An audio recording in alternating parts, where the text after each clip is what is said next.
ভারত সরকারের সংস্কৃতি মন্ত্রণালয় থেকে গৌড়ীয় নৃত্যে সিনিয়র ফেলোশিপ পেলেন সত্যজিৎ বসু ওরফে জয়। তালিকাটি 24 জানুয়ারি ঘোষণা করা হয়েছে।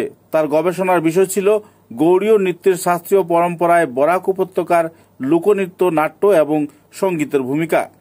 কেন্দ্রীয় সংস্কৃতি মন্ত্রণালয়ের সিসিআরটি প্রতি বছর সংস্কৃতির সকল শাখার গবেষণার জন্য 200 জনকে জুনিয়র ও সিনিয়র লেভেলে ফেলোশিপ প্রদান করে থাকে।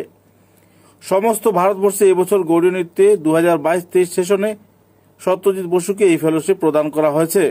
সরকারিভাবে এই ফেলোশিপ প্রদান করায় উনার অনুরাগীদের মধ্যে আনন্দের জোয়ার বইছে। গৌড়ীয় নৃত্যের স্রষ্টা ডক্টর মহুয়া মুখোপাধ্যায় সত্যজিৎ বসুকে ধন্যবাদ জ্ঞাপন করেছেন এবং সেই সঙ্গে গুরু শিক্ষক অমলেন্দু ভট্টাচার্য, সত্যজিতের মাতা চামেলি বসু এবং শিলচরের বিশিষ্ট সাংস্কৃতিক ব্যক্তিরা উনাকে অভিনন্দন ও সাধুবাদ জানিয়েছেন।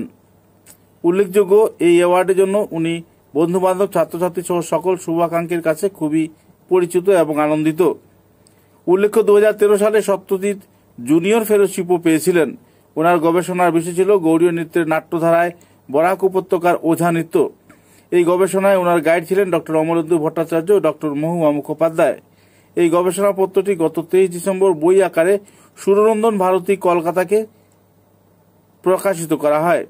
উল্লেখযোগ্য, এই সফলতায় সমগ্র বরাক ও উত্তর পূর্বাঞ্চল জুড়ে নৃত্য অনুরাগীদের মধ্যে আনন্দের জোয়ার বইছে এবং বরাকের গর্ব জয় বসুর আরও ভবিষ্যতে উন্নতির প্রার্থনা করছেন সকল স্তরের নাগরিকেরা।